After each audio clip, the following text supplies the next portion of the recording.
पंचाक्षर मंत्र का अगर स्मरण कर रहे हैं, पंचाक्षर मंत्र को अगर हम जप रहे हैं, तो पंचाक्षर मंत्र का अगर हम स्मरण कर रहे हैं तो नमः शिवाय आप किसी भी मंत्र को जपें, किसी भी माला को जपें, किसी का भी स्मरण करें, पर पंचाक्षर मंत्र का स्मरण होना जरूरी है। पंचाक्षर मंत्र का होना,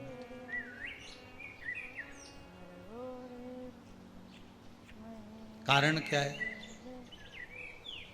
माना आपने ओम नमो भगवते वासुदेवाय द्वादश अक्षर मंत्र का स्मरण करा, माना आपने गायत्री मंत्र का स्मरण करा, माना आपने त्र्यंबकेश्वर मंत्र का, महामृत्युंजय मंत्र का स्मरण करा।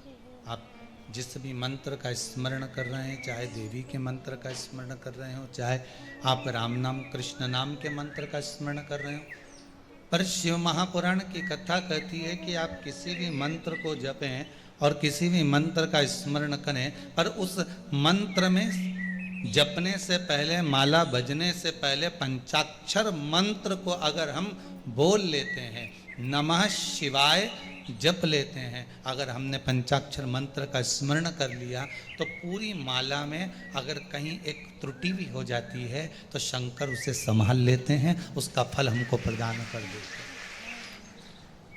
पंचाक्षर मंत्र का मूल एकाग्रित हो जाता है।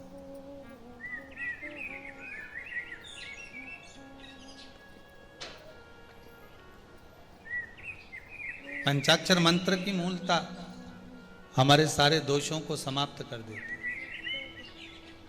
मानदाता तप करे, फल नहीं मिला।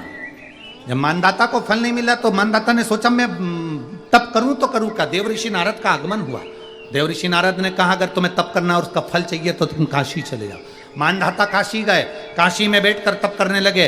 केवल काशी में बैठकर उन्होंने तप करा तो कैसा करा, केवल एक बालू का शिवलिंग बना लेते थे और बालू का शिवलिंग बनाकर उसकी आराधना करते थे, उसकी पूजन करते थे। पूजन करते, गंगा का जल लाकर बालू के शिवलिंग पर डालते, उनको समर्पित करते, बस वो बालू के शिवलिंग की आराधना करते करते करते करते करते करते थोड़ा सा समय निकला। उनको नहीं मालूम कि एक शिवरात्रि निकल गई, दूसरी शिवरात्रि आई है। हर महीने शिवरात्रि आती है, प्रत्येक महीने शिवरात्रि पहुंचती है, प्रत्येक महीने आती है।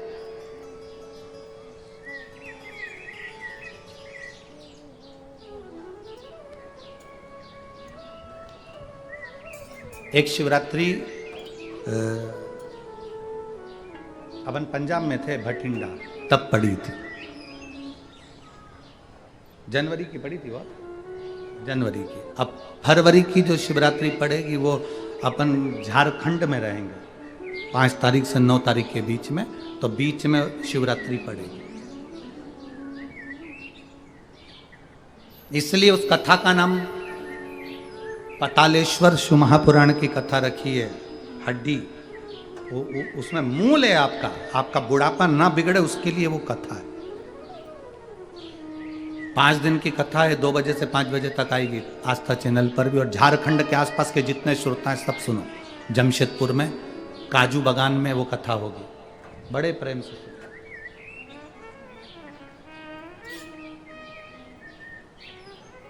काजू बागान में तुम ये सोचकर मत आना कि काजू तोड़ के खा लेंगे।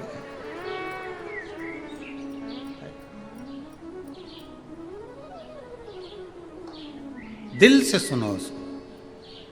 पतालेश्वर शिव महापुराण की कथा। कुछ जगह ऐसी होती हैं उस कथा का मूल, जैसे 7 मार्च से 13 मार्च की सीहोर कुबेरेश्वर धाम की कथा जरूर सुनो। मौका मिल जाए तो 5 माताएं, भाई लोग, बहन लोग जो भी हैं, जीजा जीजी, सब कथा में पहुंचकर उसमें सेवा भी करो और कथा भी सुनो, दिल से सुनो।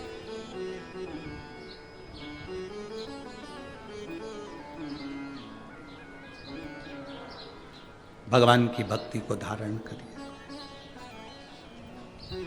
मानधाता ने बालू का शिवलिंग बनाया, पूजन करना प्रारंभ करी, गंगा जी का जल ले जाकर चढ़ा देते।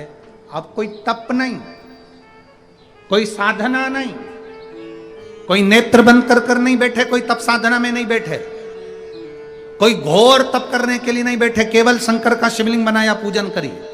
साल में एक दिन सावन के महीने में जो शिवरात्रि आती है, हम भी टीवी के माध्यम से, सोशल मीडिया के माध्यम से आप सबके घर में पार्थिव शिवलिंग का निर्माण करवाते हैं, उसका कारण केवल इतना है कि हम पूरी जिंदगी तप नहीं कर पाते, पूरे साल व्रत नहीं कर पाते, साधना नहीं कर पाते, तो कम से कम सावन के महीने की शिवरात्रि पर जब अपने घर में मिट्टी का शिवलिंग बनाकर पूजन करते हैं तो हमें तप और साधना का पूरा फल प्राप्त हो जाता है।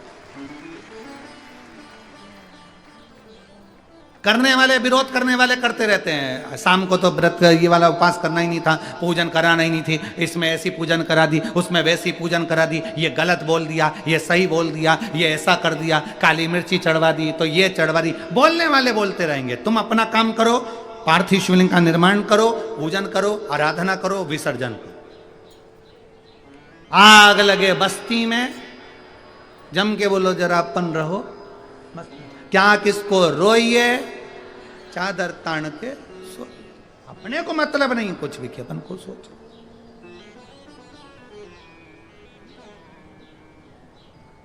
अपनी जिंदगी का सार्थकता से करा। मानधाता ने अब कोई तप नहीं करा, मानधाता ने अब कोई साधना नहीं करी, मानधाता ने अब कोई आराधना, बस एक काम करा, शिवलिंग का निर्माण, उसकी पूजन की। आपसे भी निवेदन करते हैं, समय मिला करें, हफ्ते 2 हफ्ते में गमले के अंदर ऐसी मिट्टी को उठा लो शिवलिंग जैसी और जल चढ़ाकर पूजन करके वहीं विसर्जन कर दो, उसी गमले में उसी मिट्टी को वहीं विसर्जन कर दो।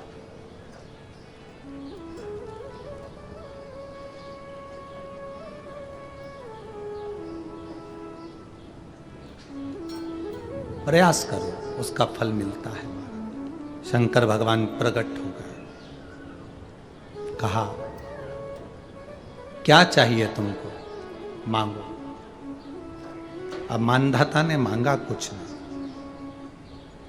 मानधाता ने कहा कि पहले तो मैंने जब तप करा, साधना करी, आराधना करी, तब तो मुझे आपका दर्शन नहीं हुआ, और अब आप मेरे सामने आ गए तो मैं मांगू, ये श्रेष्ठता कहाँ है?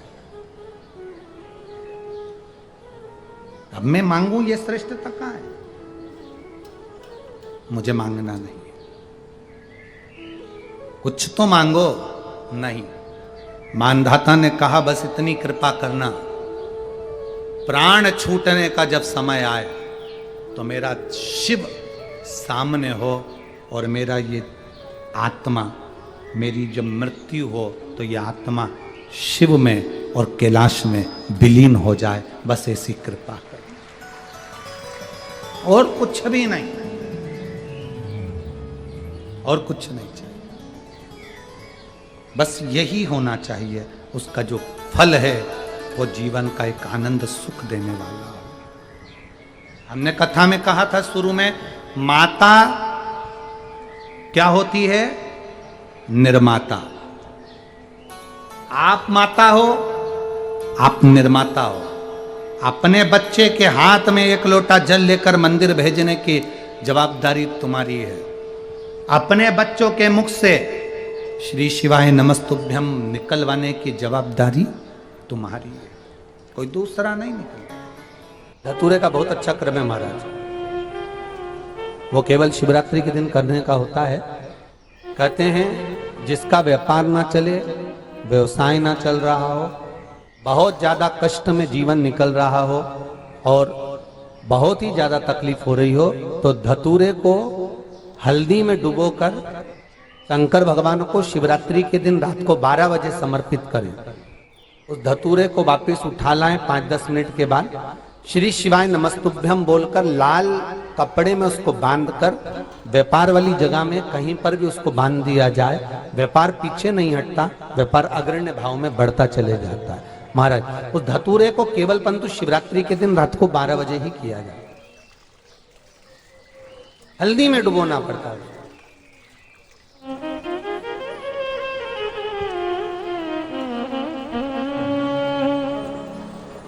यही प्रमाण एक क्रम में और है महाराज जी। लिंग पुराण कहती है, मान लो किसी व्यक्ति को कोई एक भारी बीमारी हो गई, बड़ा रोग हो गया, और वो रोग डॉक्टर कह रहा है कि ये ठीक नहीं होना है, बहुत तकलीफ उसमें है और कष्ट ही कष्ट है, वो ठीक नहीं हो रहा, दवाइयां लग रही, गोलियां खा रहे हैं। तो महाराज उसका भी वर्णन है 7 धतूरे। कितने धतूरे लेना है? 7 धतूरे।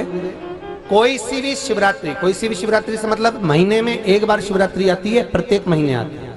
किसी भी शिवरात्रि के दिन 7 धतूरे लेकर एक धतूरे में मौली, लच्छा, नाड़ा लपेटकर चंद्रमौली भगवान का स्मरण कर उस मौली को लपेटकर 6 धतूरे में हल्दी लगाकर शंकर भगवान की जो जलाधारी है, जलाधारी में आपको पहले भी वर्णन किया है, शंकर भगवान का ये शिवलिंग है, ये जलाधारी है, ये भगवान का जल निकलने का स्रोत, चरणारविंद का भाव। शिवलिंग जहां रखा हुआ है ये पार्वती जी का हस्त कमल, जो ये गोल भाग है ये पार्वती का हस्त कमल, जहां शिवलिंग रखा है। जहां से जल नीचे गिरता है उसके सीधे भाग में श्री गणेश जी महाराज का स्थान है, उसके उल्टे भाग में श्री कार्तिकेय जी का स्थान है। जलाधारी के सामने एक मोटी सी लाइन होती है, कहीं सांप बना होता है, कहीं स्थान बना होता है। जो मोटी सी लाइन है ये शंकर भगवान की सबसे छोटी लड़की अशोक सुंदरी का स्थान है। जलाधारी के ऊपर जो 3 टेकी लगी है ये भृगु ऋषि का, भृंगी गण का स्थान है।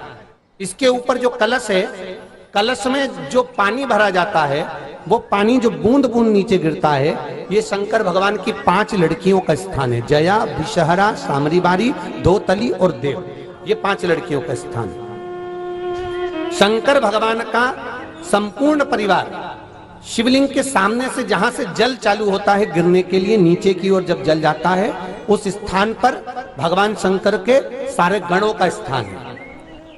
फिर जब जल बहकर सामने की ओर जाता है, जितनी दूर तक जल जाता है उतनी दूर तक भगवान शंकर के उस जल भाग को ग्रहण करने के लिए 33 कोटि देवताओं का स्थान है। इसलिए उस जल को हम लांघते नहीं है, क्योंकि वहां 33 कोटि देवता विराजमान रहते हैं महाराज। तो जो बीमारी डॉक्टर ने बता दी और बहुत बड़ा रोग हो गया और शरीर में कष्ट है, ठीक नहीं हो रहा, चाहे लीवर से जुड़ा हो, चाहे किडनी से जुड़ा हो, चाहे कैंसर से जुड़ा हो, और मान लो शरीर में कहीं गांठ भी हो गई है और वो मिटी नहीं रही हो, तो महाराज निवेदन है 7 धतूरे, एक धतूरे पर मौली लपेटकर वो शंकर जी के शिवलिंग के ऊपर चढ़ाना। 6 धतूरे, उसमें से एक धतूरा भगवान श्री गणेश जी का स्थान, दूसरा धतूरा श्री कार्तिकेय जी का स्थान, तीसरा धतूरा अशोक सुंदरी का स्थान। महाराज शंकर भगवान की जगदम्बा जी के हस्त कमल के ऊपर एक धतूरा। अच्छा, एक धतूरा जहां से जल नीचे की ओर बहकर जा रहा हो, पानी जिस जगह से नीचे गिर रहा हो बिल्कुल वहीं पर एक धतूरा चढ़ा देना है। उस धतूरे को चढ़ाने के बाद वो धतूरा वापस लेकर आना है। अवधूतेश्वर महादेव का नाम लेकर या चंपेश्वर महादेव का नाम लेकर उस धतूरे को, जो बीमार व्यक्ति है उसका स्पर्श कराकर बेलपत्री के पेड़ के नीचे पटकवा देना है महाराज। धीरे धीरे रोग में आराम मिलना प्रारंभ हो जाता है, औषधियां धीरे धीरे समाप्त हो जाती हैं और व्यक्ति स्वस्थ हो जाता है। ये केवल शिवरात्रि के दिन ही होता। 12 महीने शिवरात्रि आती है, आप किसी भी शिवरात्रि को कर सकते हो, किसी भी शिवरात्रि। एक बेलपत्र, एक धतूरा, धतूरा जानते हो? अरे बोलो तो जम के, जानते हो ना?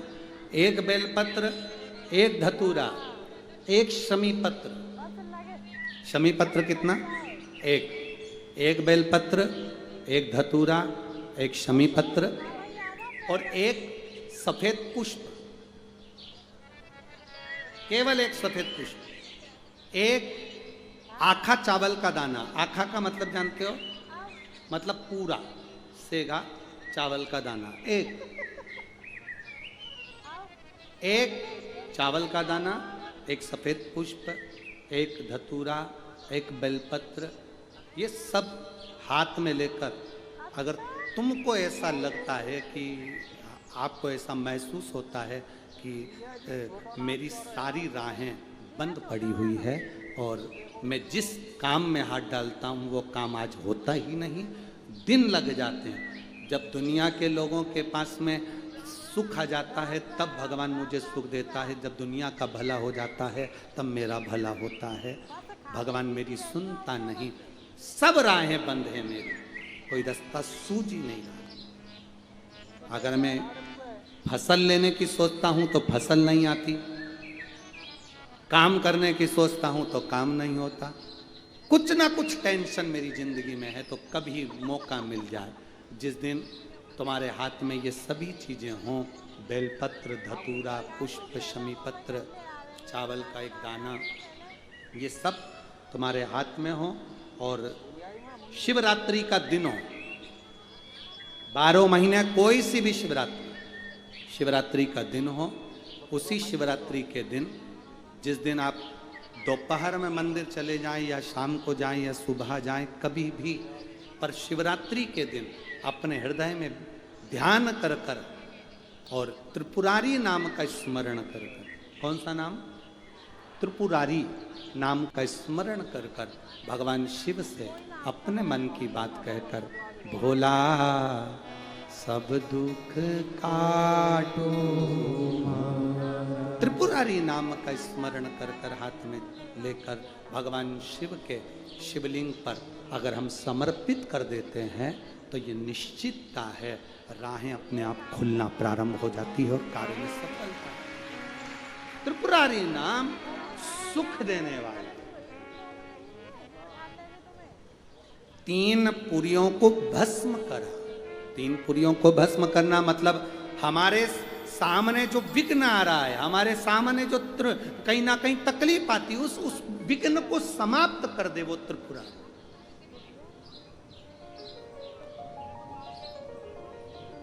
हमारे विघ्न को जो समाप्त कर दे वो त्रिपुरारी। कभी जिंदगी में मौका मिले तो 5 दुर्बा, कितनी दुर्बा? जम के बोलो जरा। 5 दुर्बा, 1 बेलपत्र। कभी अगर मौका मिले जीवन में, 5 दुर्बा, 1 बेलपत्र, 1 अक्षत, 1 चावल का दाना, और तीनों पत्तियों पर लगा हुआ चंदन। बेलपत्र की जो 3 पत्ती होती है, इन तीनों पर लगा हुआ चंदन, दुर्बा, बेलपत्र, चावल का 1 दाना मध्य पत्ती पर रखकर, जब भी आप अपने हृदय से कोई सरकारी गतिविधियों में कहीं फंस गए हो, सरकारी कोई केस चल रहा है, कोई सरकारी चीजों में अगर तकलीफें आ रही है, तो शिव का नाम लेकर आप अपना कर्म जरूर करना, मेहनत जरूर करना, कर्म के साथ में शंकर पर विश्वास रखकर 1 अक्षत का दाना, 1 बेलपत्र, 5 दुर्बा हाथ में लेकर शिव का स्मरण कर कर श्री शिवाय नमस्तुभ्यम कहकर, अगर श्री शिवाय नमस्तुभ्यम भी नहीं कह सकते, पंचाक्षर मंत्र नमः शिवाय, षडाक्षर मंत्र ओम नमः शिवाय, या फिर श्री शिवाय नमस्तुभ्यम बोलकर शिव को जो स्थान आपको बताया, स्थान देखा है ना, फिर ध्यान देंगे, अशोक सुंदरी से शिवलिंग के बीच की जो खाली जगह देख रहे हो आप लोग, एलईडीओं पर ध्यान देना। एलईडी और अपने अपने मोबाइल पर अगर आप कथा सुन रहे हो, या यहाँ पंडाल में कथा सुन रहे हो, या आस्था चैनल पर सुन रहे हो, तो वहाँ शिवलिंग, अशोक सुंदरी का स्थान, बीच में जो खाली जगह है, इस खाली जगह पर बेलपत्री और दुर्बा का जो पीछे का भाग है, वो पीछे का भाग अशोक सुंदर की ओर होना चाहिए, अशोक सुंदर की ओर उसका भाग हो जाए, और पत्ती को इस तरह से शिवलिंग और जो खाली जगह है उसके मध्य में रखकर, कोई सरकारी चीज के लिए, कोई प्रशासनिक चीज के लिए, कोई केस के लिए, कोई कानूनी कार्यवाही के लिए, कोई तकलीफ में घिरे हुए हो, तो उस स्थान पर ये बेलपत्र केवल 1 बार चढ़ाकर बाबा से विनती करना, बाबा उसको स्वीकार जरूर करेगा, कार्य सफल जरूर करेगा। 1 बेलपत्र शिव भक्ति के लिए, 1 बेलपत्र की मूल, 1।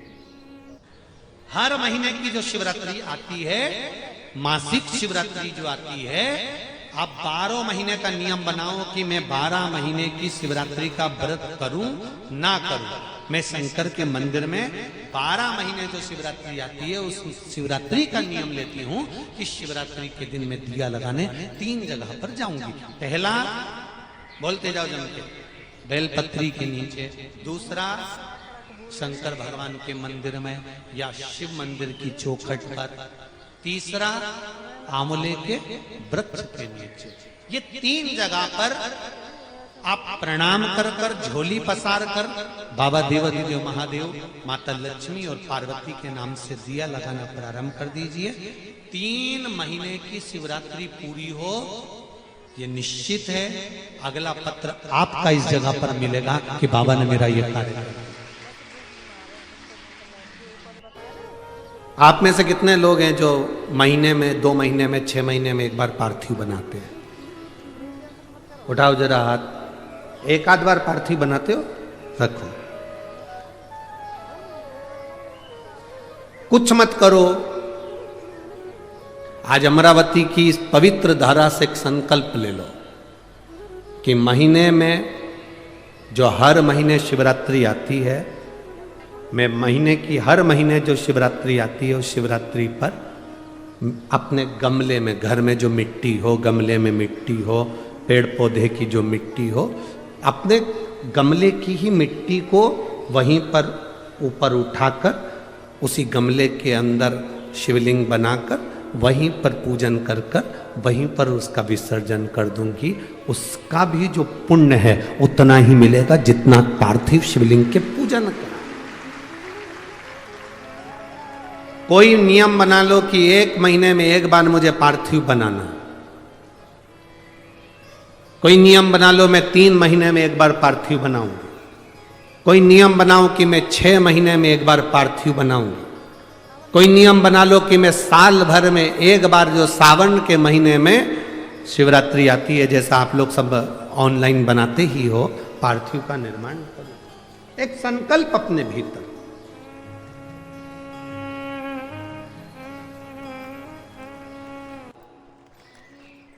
जल जहां से बहकर बाहर निकल रहा है, अशोक सुंदरी का स्थान देखा है ना सब लोगों ने?